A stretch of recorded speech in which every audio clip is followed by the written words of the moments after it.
Muito bem, pessoal. Bom dia, olá novamente. Quem está falando aqui é o Biratã Pacini, é o Bira.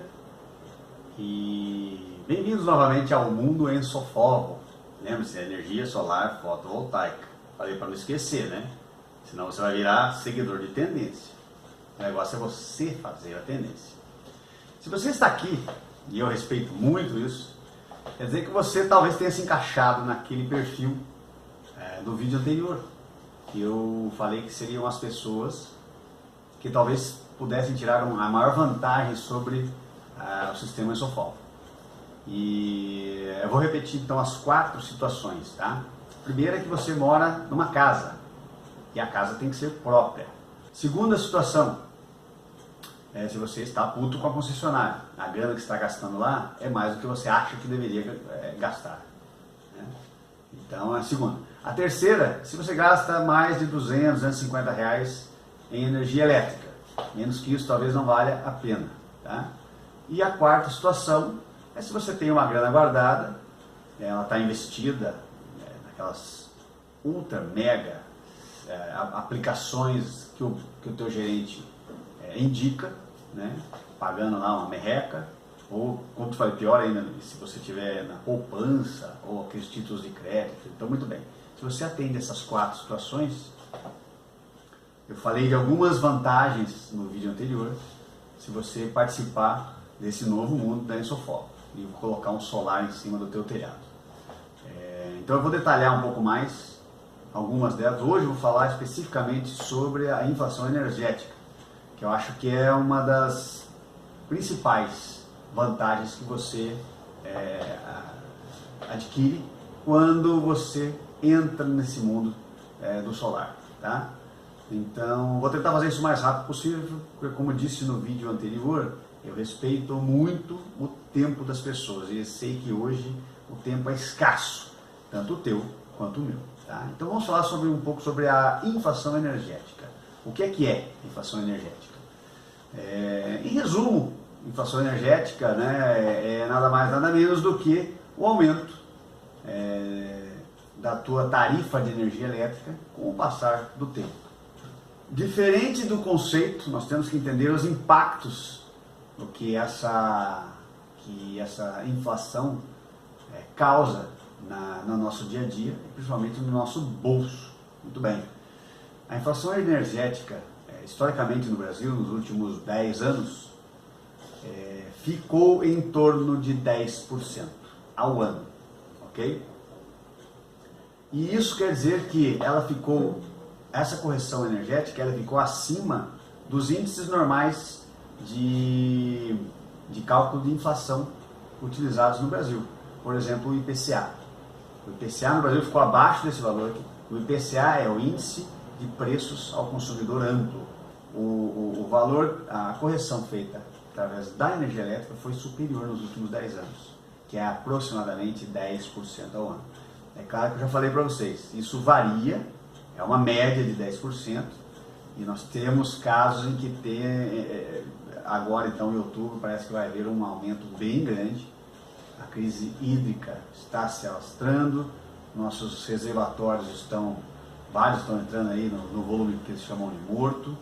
Então vão ser acionadas as termoelétricas, que são as mais caras, a energia mais suja, mais cara, né, para nós. E provavelmente nós teremos lá bandeiras vermelhas, patamar 1 ou 2, ou até amarela, não sabemos exatamente. Mas a tendência é que isso tenha uma subida agora a partir de outubro, ok? Então, se nós fizermos uma pequena projeção de uma residência que gaste aí R$400 de energia elétrica por mês, eu não sei se vocês entendem matemática, sei que muita gente não tem muita afinidade com isso. Então eu peguei aqui um gráfico onde mostra eu vou levantar aqui, olha só. Esse gráfico ele mostra para nós 2 tipos de correção, tá? Quando a gente fala da inflação energética, uma residência, começando aqui, ó, no ano 1, tá? Você teve antes disso aqui a correção normal de 10%. Então, nesse ano inicial aqui, R$400 por mês. No segundo ano, nós vamos aplicar a correção em cima deste valor. De 400 passa para 440 por mês. No ano 1 você gastou no ano R$ 4.800. No ano 2 você gasta R$ 5.280. Se fizermos a projeção linear, ó, quando eu falo no gráfico linear é quando você tem a mesma valor de correção. Então R$ 40, R$ 40, 40, 40, 40, você tem uma subida linear, ok? Isso se chama de juros simples. Quando você tem os juros compostos, que é o caso dessa inflação, você faz a primeira correção sobre o valor inicial. A segunda você já faz sobre o valor corrigido. E a terceira sobre o valor corrigido novamente. E assim vai indo. Ó. A projeção é completamente diferente. Essa aqui é uma projeção linear e essa aqui é uma projeção exponencial. Para você ter uma ideia, uma residência que começa pagando aqui no ano R$ 400 de energia elétrica, vai chegar no ano 25, que seria, estou falando o 25 anos porque é mais ou menos a durabilidade de um sistema solar fotovoltaico. No final do ano 25, você vai ter uma projeção de gasto por ano de aproximadamente R$ 50 mil. E isso se nós estivermos falando de uma correção em média de 10% e obviamente o uso de energia elétrica mais ou menos dentro do mesmo patamar que você usa hoje, ok? Então essas correções elas são exponenciais, por isso que ela tem no mesmo período de tempo, ao invés de você já ter uma projeção linear de um gasto com os mesmos R$ 40, que é o exemplo que eu dei, né? Você tem R$ 40 sobre os valores que são corrigidos. Então você tem uma escalada enorme, um valor absurdo, e esse impacto é muito significativo, tanto em residências quanto em empresas. Então, como é que é possível da gente se proteger dessa inflação energética? Existe uma modalidade que se chama geração distribuída. Por que isso até agora está acontecendo e não houve, já que a energia elétrica fotovoltaica ela já tem mais de 70 anos? Vou explicar para vocês, olha só, a ANEEL, que é a Agência Nacional de Energia Elétrica, que é o órgão regulador máximo aqui do nosso setor energético, em 2012, eles emitiram uma resolução normativa de número 482, ok? Essa resolução normativa, ela mudou completamente o panorama da energia fotovoltaica no Brasil, certo? Ela mudou completamente. Então, obviamente, a ANEEL é um órgão muito sério, ele observou nos últimos anos o que é que os países que estavam na vanguarda dessa tecnologia fizeram, experimentaram, alguns deram errado, outros evoluíram muito, né? Então ela observou e implantou em 2012 com essa resolução 482, ela implantou algumas situações que começaram a fomentar o uso da energia solar fotovoltaica. Então a primeira coisa que ela fez foi, primeiro ela autorizou ao usuário comum, né, a produzir a sua própria energia elétrica a partir de fontes renováveis, ok? E mais, ela obrigou as concessionárias, que são as distribuidoras de energia elétrica, ela obrigou a concessionária a aceitar a energia elétrica excedente que você produzia no teu telhado. E melhor ainda, não só isso, além dela permitir que você produzisse e que a concessionária aceitasse o excedente, ela obrigou a concessionária a modificar, sabe aquele relógio que você tem de medição, que tem normalmente é um disquinho, e o disquinho só anda para um lado, né, que é quando você está usando a energia, ela tem que substituir, por conta da concessionária, aquele relógio que é unidirecional, por um relógio bidirecional. O que isso significa? Quando você estiver injetando energia na rede, ela tem que registrar quanto que é. Quando você estiver usando energia, ela também registra. Então, o que ela faz? Ela basicamente permitiu que você, usuário comum, ganhasse uma bateria virtual que armazena a sua energia de noite. Tá?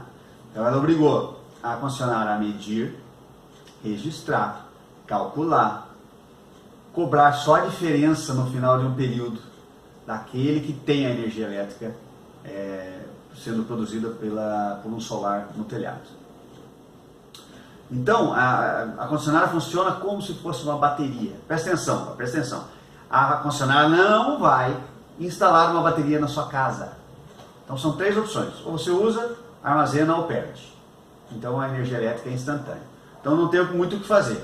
Acontece que, quando você gera essa energia durante o dia e excede o que você está usando naquele momento, você faz a injeção na rede. Quando você faz a injeção, ela passa pelo relógio. A concessionária tem lá os programas que vão registrar quanto que você está injetando. Ela vai fazendo o registro deste valor. Para quê? Quando chegar de noite, que não há geração de energia elétrica através da energia solar, você vai, obviamente, usar a energia da rede. Só que, durante o dia, você gerou um crédito, durante a noite você gera um débito. Isso a concessionária tem que registrar. E no final de um período, você vai pagar somente a diferença. Então você vai pagar, veja bem, depois que você coloca um sistema fotovoltaico na tua residência, você só vai pagar ou a diferença entre os teus créditos e os teus débitos, e você só vai pagar essa diferença se for menor do que aquele custo de disponibilidade. Se você ficar com um resultado abaixo do custo de disponibilidade, você paga somente a disponibilidade e aquela iluminação pública. Tá? Então, essa é a grande sacada do sistema solar. E é assim que você se protege da energia, da inflação energética. Perdão. A partir do momento que você coloca o teu sistema funcionando no telhado, o que é que acontece? Imediatamente. Não é uma coisa que vai acontecer. Quando você começa a gerar a tua energia, os seus créditos começam a ser acumulados. O excedente. Produziu e usou menos, o excedente já começa a ser. É imediato. Você leva lá 10 dias para fazer a montagem do sistema na tua casa. A partir do momento que você terminou, você começa a gerar seus créditos. Qual o investimento que existe isso? Vai investir em qualquer coisa, em qualquer aplicação em banco, é 30 dias. Outros, Tesouro Nacional, então sei lá quantos anos para obter um bom rendimento. Né? Comprar uma residência, você acha que é? Não, já começa a manutenção, imposto, etc. Veículos, equipamento, tudo tem manutenção, tudo tem imposto e tal. Energia solar fotovoltaica, não. Botou, instalou, começa a ganhar. É assim que você se protege da inflação energética. Não importa depois quanto vai ser aumentada o índice, a tarifa de energia elétrica, se você vai gastar mais ou vai gastar menos, não importa. Você está protegido dessa inflação energética quando você tem um sistema solar instalado no seu telhado. Então, se você não gosta de preservar a sua grana, eu não sei, talvez você não devesse estar assistindo esse vídeo. Então, para você se proteger, que investimento que você poderia fazer? Se você pegar essa grana e investir no banco, ao invés de colocar no sistema fotovoltaico e se encaixar naqueles 4 perfis, você acha que o rendimento que você vai ter da aplicação consegue pagar a tua conta? Não consegue. Não tem como. Certo? Então essa é uma das grandes vantagens, se não a maior vantagem do sistema elétrico fotovoltaico. A Insofogo serve para isso. E obviamente vou falar de outras vantagens depois, ok? Então fico por hoje aqui e não perca os próximos, que eu vou te mostrar mais vantagens para você entender por que a Insofogo é um investimento no momento, ok? Um abraço, vem comigo!